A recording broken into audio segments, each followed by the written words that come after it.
Nous sommes, nous, AFC/M23, installés pour la durée. Nous n'allons pas rester ici, nous allons avancer. Bientôt, nous allons déboulonner tous les systèmes défensifs ou d'attaque oppressifs que Tshisekedi et ses hommes ont mis sur tous les fronts ici. Tous ces mercenaires qui sont fait venir de la Colombie ou du Brésil, tous ces mercenaires américains de la société Blackwater qui sont venus, j'espère qu'ils sont venus pour sécuriser les mines qui appartiennent au privé. S'ils sont venus pour mater les peuples congolais, je tiens à leur promettre que les peuples congolais ne vont pas le laisser faire. Et l'armée révolutionnaire congolaise, qui est l'armée souveraine du peuple congolais, ne va pas le laisser faire. La politique, les pouvoirs irresponsables, illégitimes de Kinshasa, continuent ces manœuvres de provocation. Comme chacun sait, nous sommes à Doha pour parler à la recherche de la paix, mais malheureusement, le gouvernement de Kinshasa ne veut pas la paix proprement dite.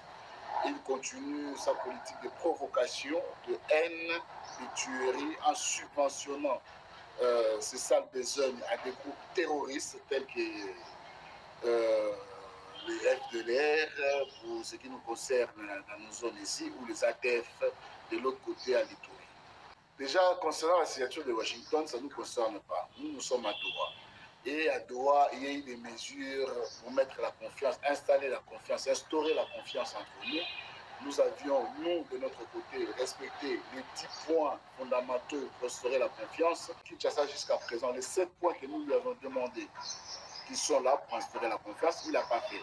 Vous savez, Kinshasa, il y a une loi votée au Parlement interdisant le gouvernement de Kinshasa de négocier et avec nous et avec le Rwanda.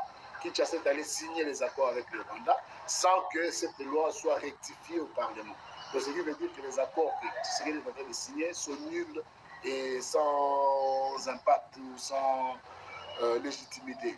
Il doit d'abord commencer par réunir le Parlement, voter la loi pour enlever l'interdiction du gouvernement de dialoguer et avec nous et avec le Rwanda. C'est une prérogative essentielle pour que ce que nous allons dire, les négociations en cours puissent être prises aussi. Le Congo ne vit pas sous un régime présidentiel.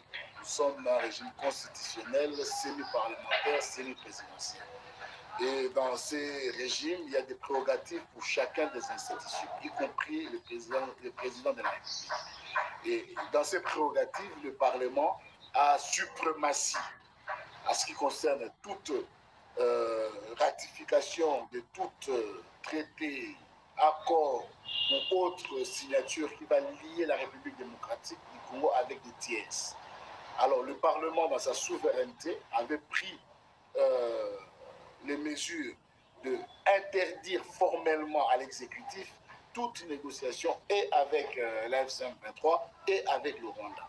Donc, si le président de la République ou la présidence de la République veut négocier de nouveaux accords, il doit impérativement d'abord commencer par lever cette motion du Parlement qui a office de loi. Car jusqu'à preuve du contraire, la seule organe législatif en République démocratique du Congo, c'est bel et bien le Parlement, en particulier la Chambre basse du Parlement, qui a priorité dans les deux chambres. Et l'Assemblée nationale et la présidence de la République sont tous illégitimes, car ils sont issus d'un vol électoral. Nous ne reconnaissons pas leur légitimité.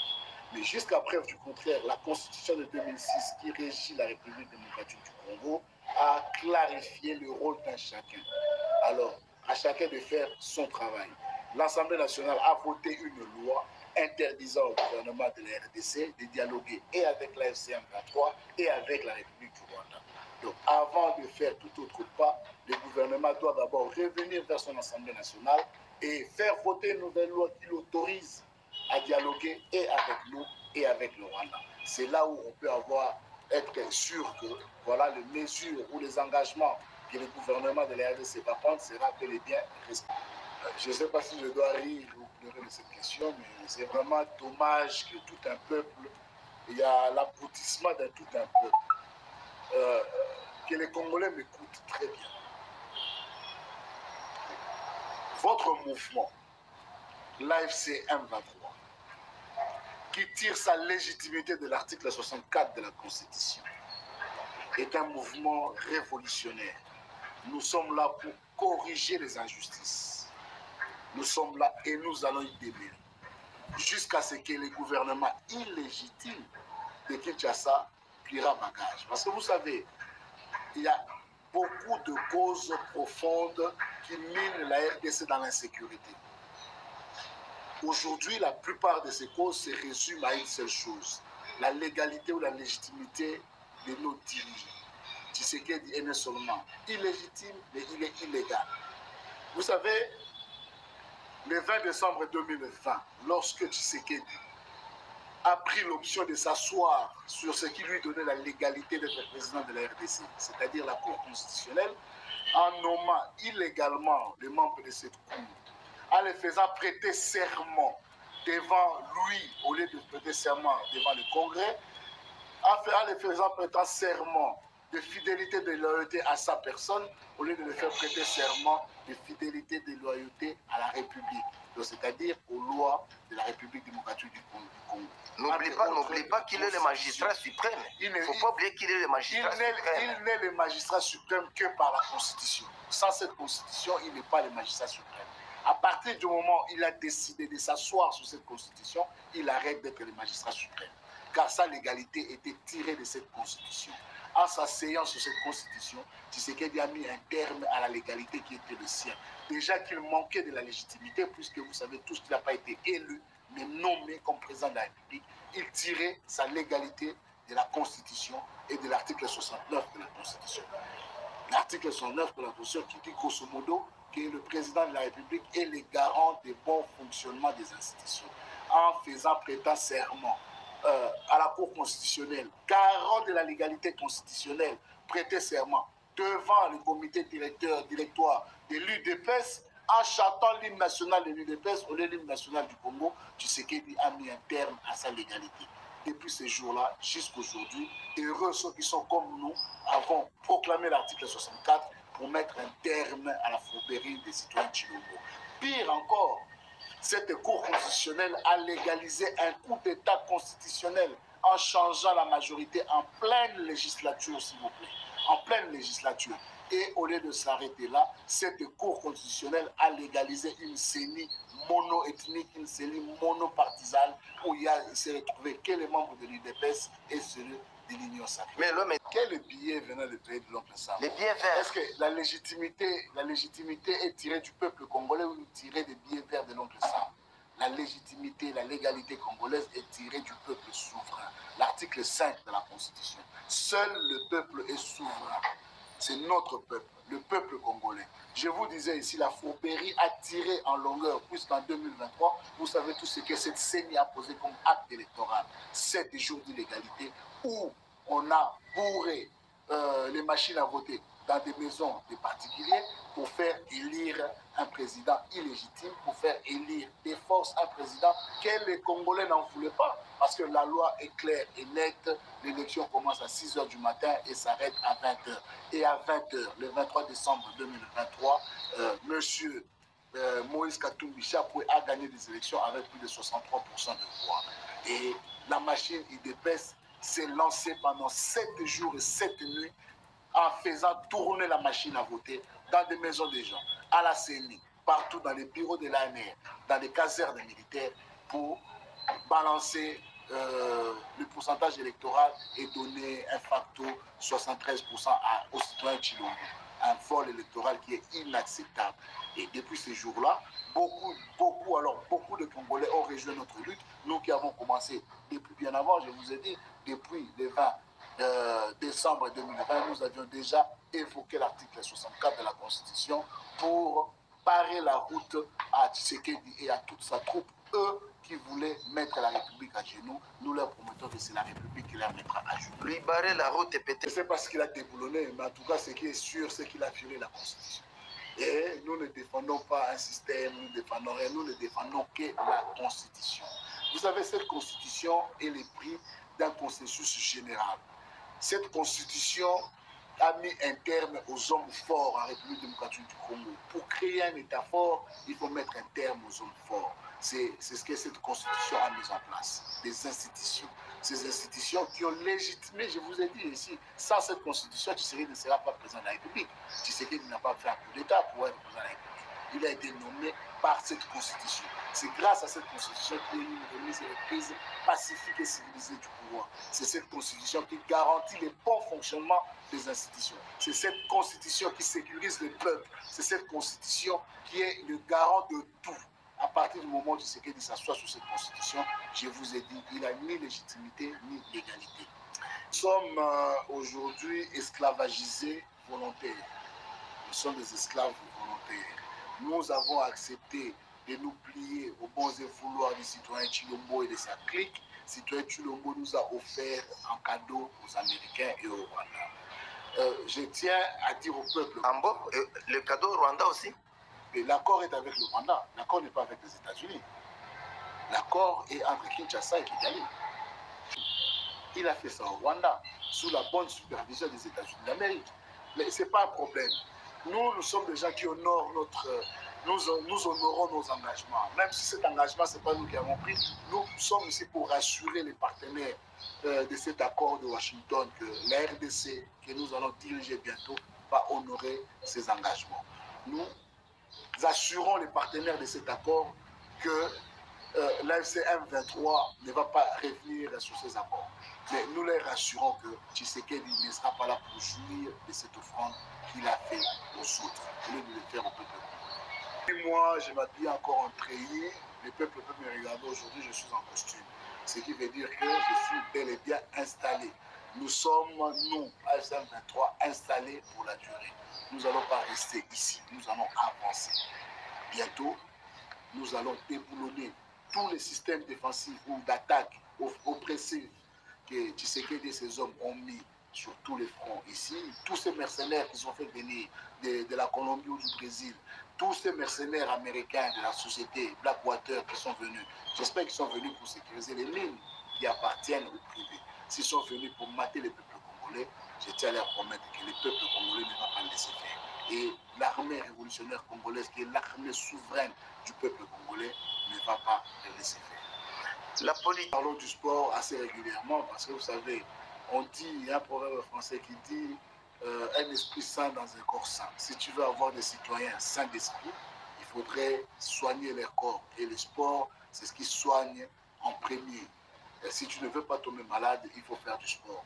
Nous mettons un accent sur le sport. Vous avez vu dernièrement d'ailleurs, il y a eu le tournoi de football qui a été inauguré ici au stade de l'Unité. Au stade de l'Unité par le gouverneur en place, que je tiens à remercier sa politique de la jeunesse, qui va bientôt aussi être repris par le gouverneur du Sud Kivu. Nous, le sport est en priorité. Quand on parle aussi de sport, ça me fait mal.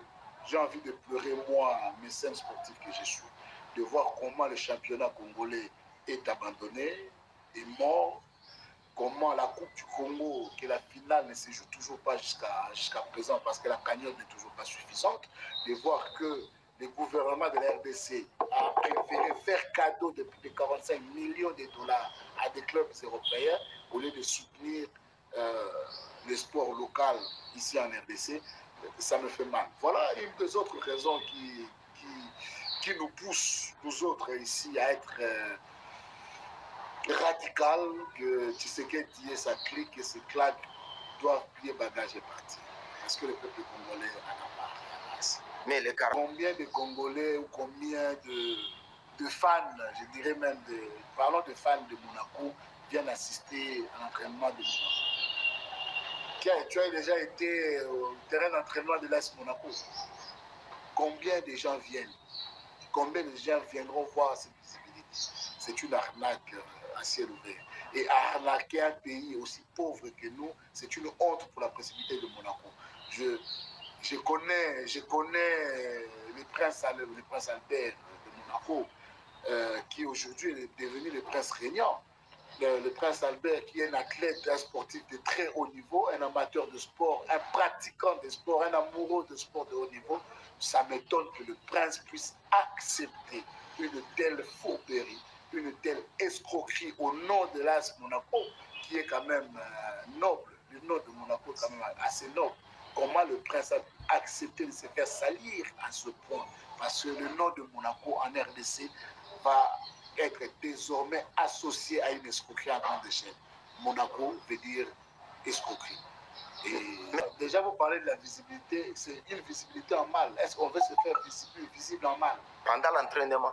En mal. Parce que ces contrats-là, ces contrats entubent le peuple congolais et la République démocratique du Congo. Nous avons le retard de distribution des bulletins scolaires. Okay? De près de 5 ans. 5 ans, les enfants congolais n'ont pas de bulletins parce que l'État n'a pas d'argent à imprimer des bulletins. Mais vous prenez 45 millions pour faire cadeau à l'AS Monaco. Vous croyez que c'est une visibilité honorable pour honorifique? Non, pas du tout. C'est une visibilité dégradante. Quand on parle de ces contrats avec l'AS Monaco, c'est pour dégrader les comportements de la République démocratique du Congo. Et ça dégrade en même temps l'image des marques de l'AS Monaco et de la principauté de Monaco. C'est triste ça. Et ça m'étonne que jusqu'à maintenant, le prince n'a pas encore réagi pour mettre un terme à cette escroquerie. Établir la confiance avec nous, respecter ce qui est mis sur le papier. Nous avons respecté notre part. Les 10 engagements pris par la FC ont été tous respectés, sans exception. Et les 7 engagements pris par la République démocratique du Congo doivent être respectés avant toute avancée. Aucune menace, aucune intimidation, aucun chantage ne peut nous faire reculer.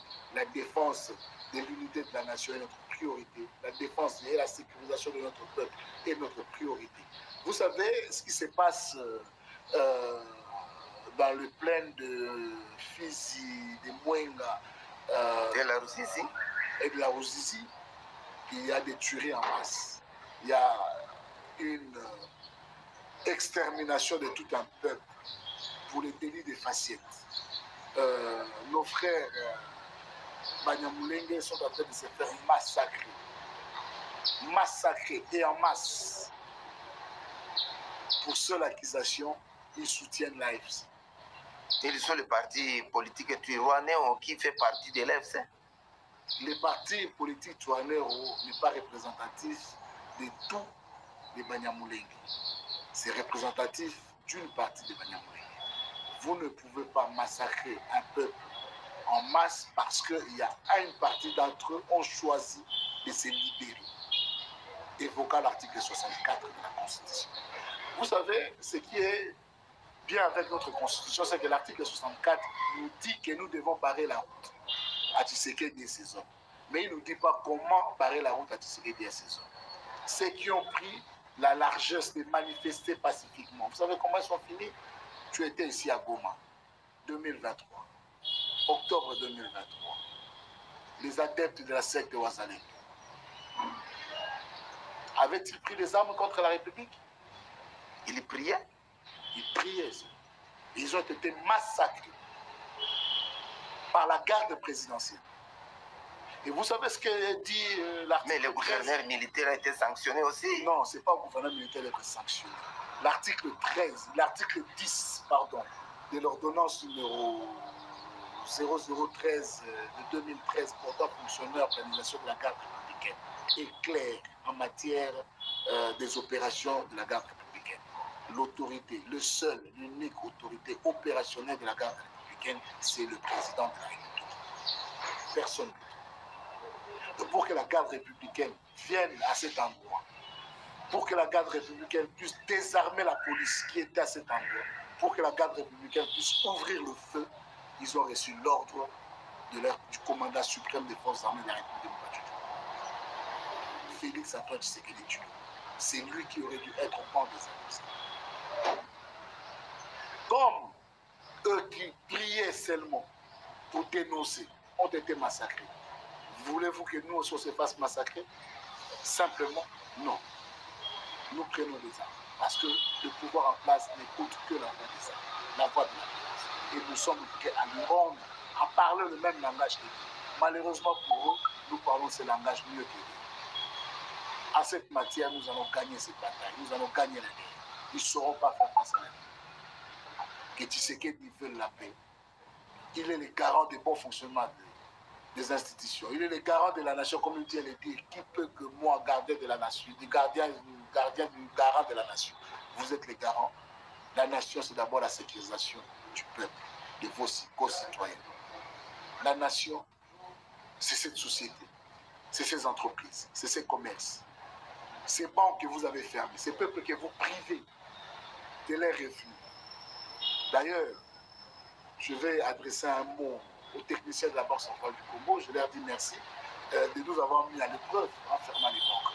Parce qu'aujourd'hui, nous sommes en train de mettre en place la monnaie numérique, les francs congolais numériques. Nous sommes en train de le mettre. Ça existe là. Non, la monnaie numérique. Non, nous avons les compagnies de télécommunications avec lesquelles nous... Non, et ça ne s'appelle pas la monnaie. La monnaie numérique, c'est autre chose. Les bitcoins. Voilà, c'est un terme technique. Nous sommes en train de le mettre en place. En Afrique, il n'y a qu'un seul pays qui possède la monnaie numérique, c'est le Naira. Naira au Nigeria. Voilà. Et aujourd'hui, bientôt, là, dans quelques mois, peut-être 1 ou 2 mois, on sera 2 pays africains à avoir les devises numériques. Les francs congolais aussi sera numérique.